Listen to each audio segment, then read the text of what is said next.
अहिल्यादेवी होळकर कर्जमाफी योजनेची पहिली यादी बँकांमध्ये आलेली आहे आणि या यादीमध्ये प्रचंड मोठ्या प्रमाणामध्ये घोळ आहे।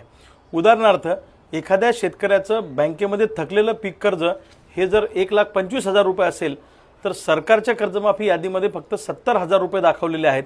मोठ्या प्रमाणामध्ये तफावत आहे।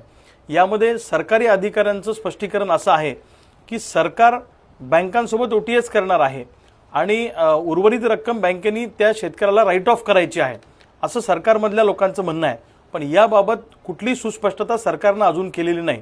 त्यामध्ये काही अधिकाऱ्यांचं म्हणणं असं आहे की 30/9/2021 रोजी अगर तत्पूर्वी एनपीए झालेली जी खाती आहेत याला 35% रक्कम सरकार देणार आणि उरलेली जी रक्कम आहे ही बँकेने राईट ऑफ करायची आहे। यामध्ये त्यांनी 2022, 2023, 2024 आणि 2025 वेगळ्या वेगळ्या वर्षी थकीत झालेली जी पीक कर्ज आहेत त्याच्यासाठी 55%, 70%, 85% रक्कम सरकार देणार असं म्हटलेलं आहे।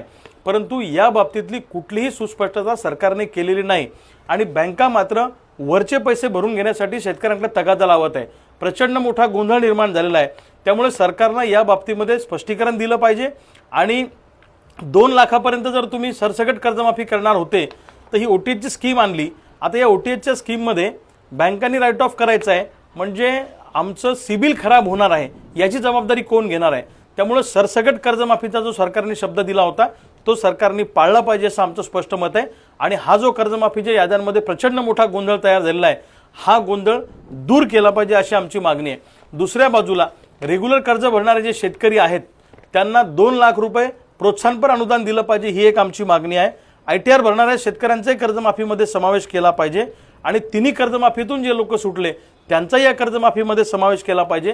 ज्यांचं पुनर्गठन केलं त्यांचाही समावेश या कर्जमाफीमध्ये केला पाहिजे ही सुद्धा मागणी या निमित्तानं महाराष्ट्रातल्या शेतकऱ्यांची आहे। सरकारने आमच्या मागण्यांच्या बाबतीत विचार केला नाही तर प्रचंड मोठं आंदोलन येणाऱ्या काळामध्ये शेतकऱ्यांच्या महाराष्ट्रामध्ये उभं राहणार आहे।